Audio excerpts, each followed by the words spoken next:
Have you ever felt like there's a part of you don't really understand? Like, you're not sure who you really are anymore? I've been there too. Let me share something with you. Maybe it'll help you see things a little clearer. There's this quiet kind of heartbreak that sneaks up on you when your kids grow up. No one really talks about it.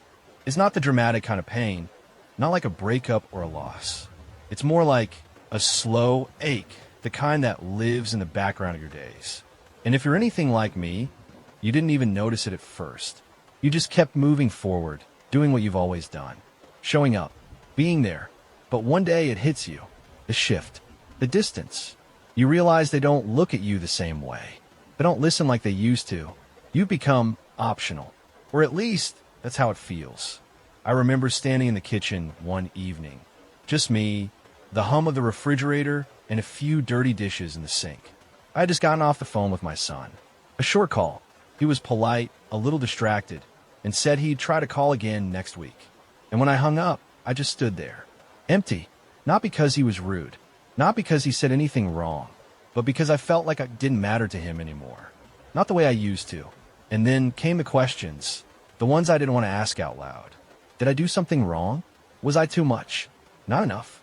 Did all those years of sacrifice mean nothing now? I gave everything.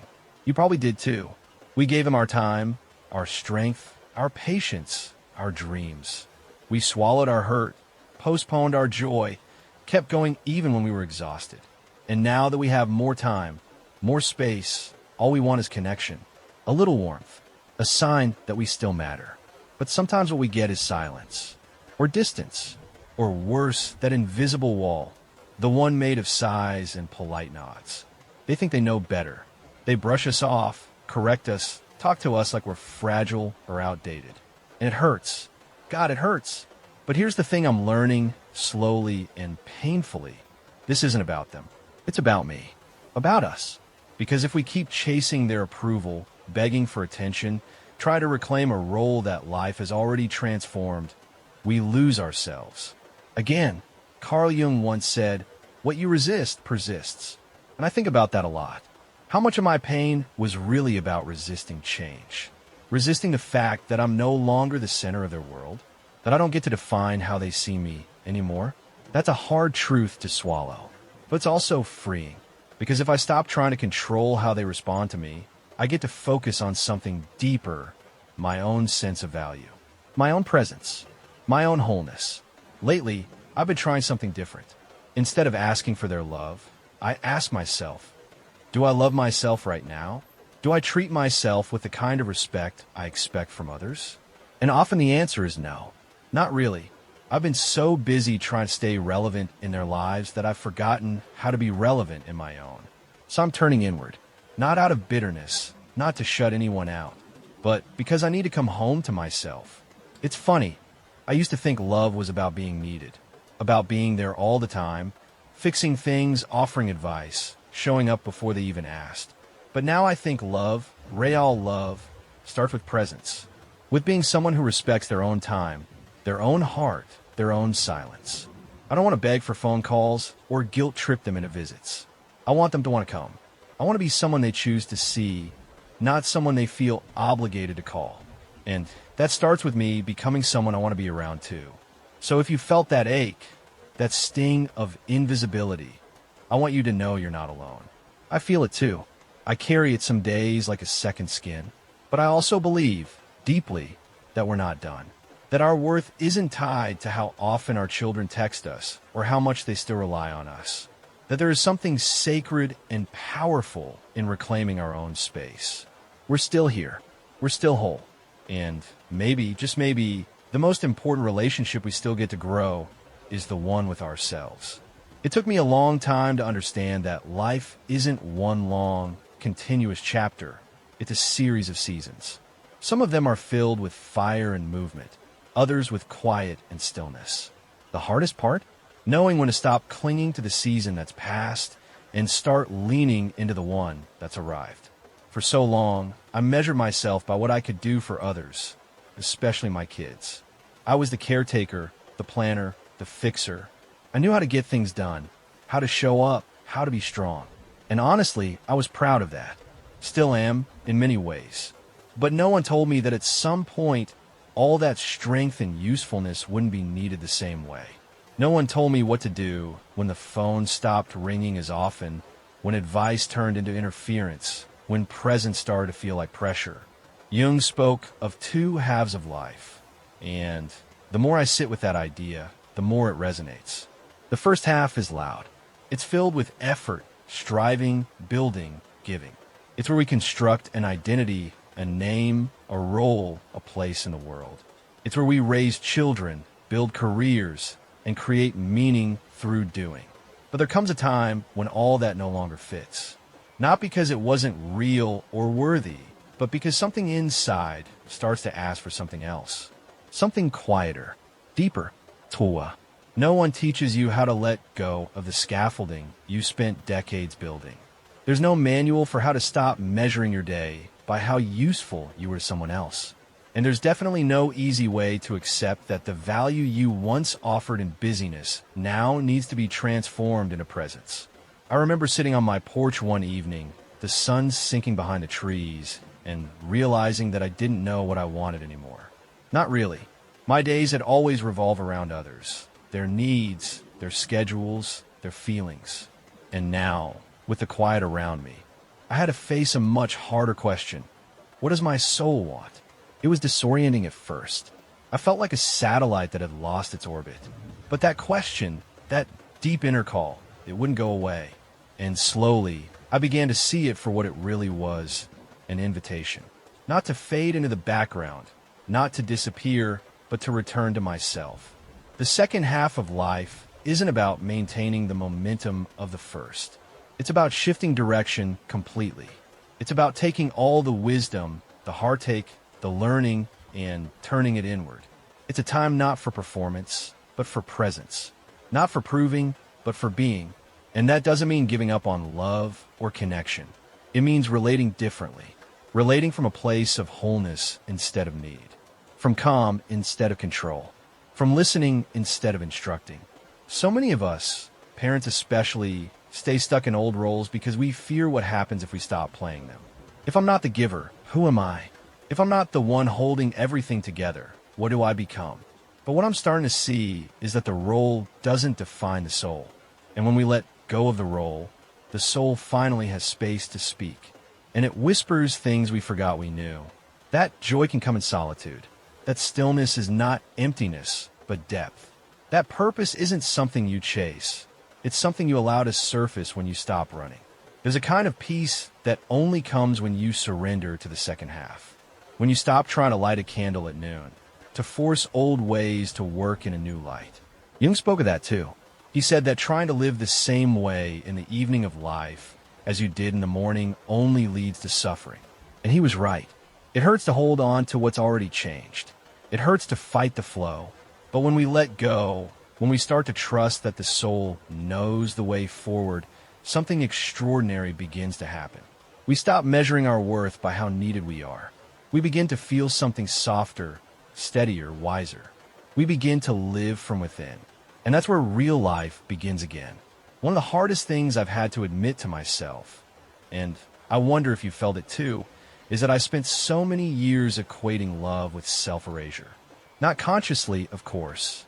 It's not like I woke up one day and decided, today I'll disappear a little more for someone else's sake. But little by little, I gave up pieces of myself. I said yes when I meant no. I stayed quiet when I wanted to scream. I gave and gave and gave, because that's what good parents do, right? But what no one warned me about is what happens when the giving never stops. When the love you offer doesn't have boundaries. When being available turns into being invisible. I used to think I was doing the noble thing, being endlessly present, always ready, never asking too much. I thought that would keep the connection alive. I thought that would guarantee love. But over time, it started to have the opposite effect. My kids didn't seem closer. In fact, they seemed further away. They stopped asking for my thoughts. They didn't really see me. Not because they stopped loving me, but because I had blurred the lines of who I even was. I had leaned so far in, I lost my shape. And when you lose your shape, people don't know how to hold you anymore. Carl Jung warned us about this, the danger of one-sidedness. When we live only in one aspect of ourselves, especially the role of the self-sacrificing caregiver, we suppress everything else. And what we suppress doesn't go away. It becomes shadow. It waits. It grows bitter. It starts to whisper things like they don't care about you. You're just a burden now. You don't matter anymore. And it hurts because part of it feels true. But here's the more difficult truth. I taught them not to see me. I taught them over and over that I had no limits, that I would always be there, always be okay, always accept whatever crumbs of connection were left. I did it with love, but it was still a lesson I didn't mean to teach. The thing is, love without self-respect isn't sustainable. It might look noble on the outside, but inside, it corrodes. It erodes the soul. I don't want to live like that anymore. So I'm learning to reclaim my shape. It's strange at first, saying no after years of saying yes. Speaking up instead of swallowing feelings. Choosing not to jump in every time someone hints at needing something. It feels selfish, even scary, but it's also powerful. Because when I respect myself, I begin to teach others to do the same. When I take up space again, my presence becomes real again. Not desperate, not demanding, just quietly solid. And strangely, beautifully, the distance begins to close. Not because I beg for it, but because people gravitate toward clarity, toward energy that's grounded and calm. Jung believed that we don't earn respect by demanding it. We embody it. We grow into it. And the older I get, the more I see how true that is. It's not about withdrawing love or punishing silence. It's about shifting posture, moving from, I'll do anything to stay close to you, to I'll stay close to myself. And if you want to meet me there, I'll welcome you. That's presence. That's maturity. That's the kind of love that doesn't fade with time, because it has roots. So if you've been feeling like you've vanished in the name of love, you're not alone. But you don't have to stay gone. You don't have to keep erasing yourself. Your presence matters.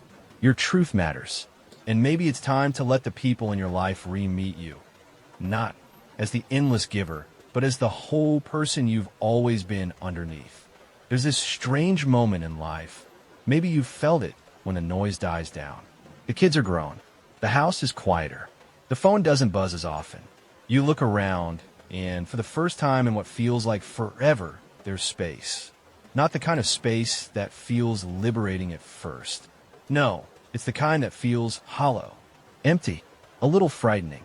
I remember walking into my living room one afternoon and just standing there, not knowing what to do next. No errands to run, no appointments to keep, no little voices calling my name. Just me, alone with the stillness. And a strange, aching question started to rise in my chest. What now? No one prepares us for that. We spend decades in motion. School, work, relationships, parenting, caretaking. Our lives are structured around roles and responsibilities, around being needed, around being useful. And then one day, all of that recedes. The structure dissolves. The need lessens. And what's left is not always peace. It's a void. But what I've come to believe, after a lot of reflection and a few hard nights, is that the void is not a punishment. It's a doorway. Carl Jung didn't see that emptiness as failure or loss. He saw it as a sacred pause, an invitation to discover who we are when no one else is watching. When there's nothing left to prove, nothing to earn, nothing to fix. That sounds beautiful, and it is, but it's also terrifying. Because to meet yourself in that space, stripped of titles and tasks, means facing everything you've put off for years. All the dreams you buried, the parts of yourself you abandoned to take care of others, the pain you tucked away because there was no time to feel it. The void asks you to stop pretending you don't miss yourself. It's the part of life where things slow down enough for the soul to speak. Not in shouts, not in demands, but in whispers. And if you're brave enough to listen, you begin to hear something unexpected. You're still here. You still matter. There's more of you waiting. But to find that more, you have to let go of the idea that your worth lies only in usefulness.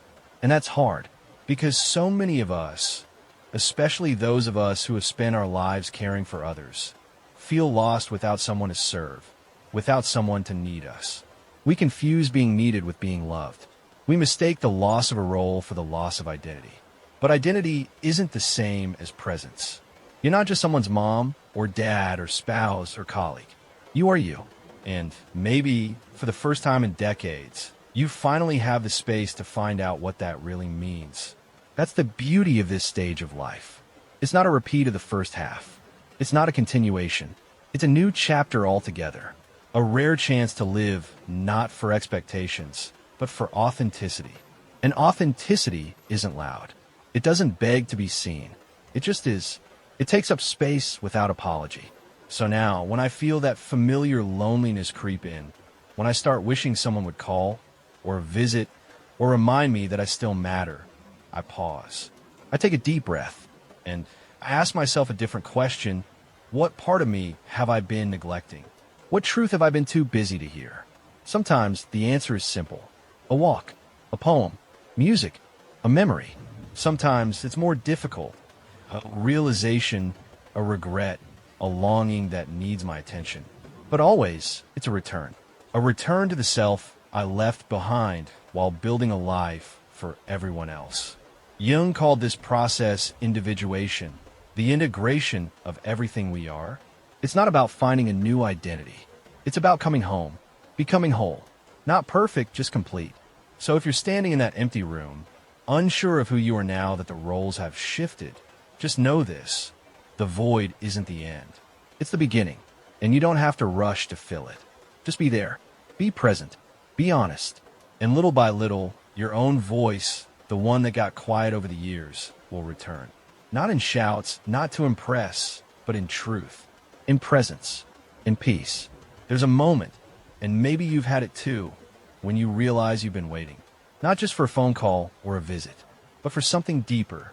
For someone to see you, acknowledge you, remember all that you gave. You're not even asking for praise, just to feel that your love was noticed, that your presence mattered. But the silence lingers, and in that silence, something painful begins to surface. Emotional dependence is such a subtle thing. We don't think of ourselves as needy. We've been strong our whole lives. After all, we've raised families, held jobs, kept things together when no one else could. But somewhere along the way, we began to hope, quietly, maybe even unconsciously, that those we cared for would one day return the gesture, that they'd meet our devotion with their own, that they'd make space for us the way we always made space for them. And when that doesn't happen, the emptiness cuts deep. For me, it started with small things. Disappointment when a message wasn't returned. A sinking feeling when holidays came and went without a meaningful moment. I told myself not to take it personally. They're busy. They love me. I know they do. But love doesn't always feel like love when it's stretched thin by time and distance. And without realizing it, I started tying my emotional well-being to whether or not they included me. That's when it hit me. I was living on borrowed meaning, waiting for others to validate my place, my worth. Carl Jung would say this is the danger of projection, placing the responsibility for our happiness, our identity, onto someone else. He warned that the soul grows restless when it's forced to depend on external affirmation. And I've come to see how right he was. That wants to scream, even as we nod and say it's okay. But it's not always okay. And if I'm being honest with you, there were times I felt invisible in my own life. Not because anyone was cruel, but because I had trained myself to be accommodating, to put harmony above truth, to make room for everyone else, even when I had no room left for myself. That hidden part of me, the one I didn't let anyone see, started to feel like a stranger I was afraid to meet. I called it my weakness, my shame, my failure to be endlessly patient and strong. But Jung had a different name for it, the shadow. He believed that everything we repress, the anger, the sadness, the bitterness, the fear, doesn't disappear. It waits. It festers. It finds other ways to speak, through resentment, through distance, through the quiet sorrow that creeps into our bones at night. And I think we know this deep down. We know when something inside us is crying to be acknowledged. It might look like snapping at someone over something small, or feeling irrationally hurt by a passing comment, or waking up with that heavy lump in your chest, unsure where it came from. I remember one night, sitting alone in my kitchen, whispering to myself, I feel so unimportant. And the moment I said it out loud, I cried. Not because it was a new feeling, but because I had finally admitted it. That was the beginning of healing. Because the shadow doesn't need to be fought. It needs to be seen. It needs us to say, yes, I feel this. And it doesn't make me bad. It makes me human. We spend so much of our lives trying to be the good version of ourselves. The calm parent, the wise elder, the grateful one. But those masks get heavy. And the longer we wear them, the further we drift from our truth. I've started letting mine slip, gently, carefully. When I feel hurt, I allow myself to say so. When I feel anger, I ask where it comes from and listen without judgment. When I feel jealous or lonely or forgotten, I remind myself that these are not flaws. They are signals, invitations to come closer to myself. It's not about unleashing every emotion recklessly. It's about honoring what's real, about giving space to the full range of your humanity, even if no one else sees it. And here's the beautiful part. The more honest I become with myself, the more honest my relationships become too. When I say, I feel overwhelmed, instead of pretending I'm fine, people respond with tenderness I never expected. When I admit I'm struggling today, it opens the door for deeper connection. Not just surface level checking in, but real presence. We think we have to be strong for others to respect us. But I've learned that true strength comes from owning your wholeness. Not just the light, but the shadow too. And when we do that, we stop passing on the myth that love requires perfection. We stop teaching our children to hide their pain. We show them, by example, that it's okay to be complex, to be vulnerable, to be real. Jung said, healing comes from the acceptance of all that we are. And I found that to be profoundly true. The anger you hide, it has something to tell you. The sadness you swallow, it's asking for compassion. The tiredness in your bones, it's not laziness. It's a sign you've carried too much for too long. So let it out, slowly, safely, honestly. Not to fall apart, but to come together within yourself. Because freedom doesn't come from fixing everything. It comes from no longer needing to pretend. There's something sacred about growing older that I didn't understand when I was younger. Back then, I thought getting older was mostly about losing things, energy, relevance, clarity, roles. But what I'm beginning to see now is that aging, if we let it, brings something deeper than all of that. It brings us back to ourselves. Not the version we created to please others, not the role we played to keep the peace or the strength we show to be needed. I mean the self underneath it all. The quiet, solid, whole self that doesn't need applause or permission to exist. Jung often said that the second half of life is where real living begins. And I think I finally understand what he meant. The first half is about becoming someone. The second half is about unbecoming everything that isn't really you. It's about shedding the pressure to explain, to justify, to constantly be enough. Because you already are. There's a kind of authority that doesn't shout. It doesn't demand attention. It's the kind that simply is. It comes from alignment, from the harmony between who you are and how you live. That's the kind of presence I want now. Not to be admired, not to be needed, but to be real. You know, there was a time when I thought being loved was the ultimate goal. But now I think, more than love, I want to be respected. Not because I'm perfect, not because I've done everything right, but because I've come home to myself and I stand in that truth without flinching. Respect doesn't come from recounting your sacrifices or reminding people of your worth. It comes from embodying your value, quietly and clearly, every day. And when you live like that, when you stop trying to prove anything, something shifts. People feel it. They notice the steadiness in your tone, the softness in your eyes, the quiet confidence in the way you move through the world. And they respond. Maybe not all at once. Maybe not in the way you imagined. But they feel your gravity, your clarity, your peace. You don't need to chase connection. You become it. You don't need to beg to be seen. You simply are. There's a moment, and it comes gently after all the inner storms, when you sit alone and realize this is enough. This moment, this breath, this quiet, this self. And from that place, you don't need to control how others see you. You just live. You say no when it's right. You say yes when it's true. You walk away from what shrinks you. You walk toward what nourishes you, and the world slowly begins to meet you differently. Your children may see you with new eyes, not because you demanded their attention, but because you reclaimed your space. Your friends may hear you more clearly, not because you raised your voice, but because you started speaking from your center. And you, most of all, begin to feel like you again. Not the version who is always giving, always proving, always waiting, but the version who knows, I don't need to be anything other than exactly who I am. That's where dignity lives. That's where peace begins. And maybe, just maybe, that's where real life starts. Not in the doing, not in the proving, but in the being. So here we are, my friend. Not the end, but at the return. Back to the self. Back to what matters. Back to the truth you've carried all along. Welcome home. If this felt meaningful to you, it might mean something to someone else too. So hit like, leave a comment, or subscribe. That's how YouTube knows to share it with others. Maybe together, we can help someone see things a little differently.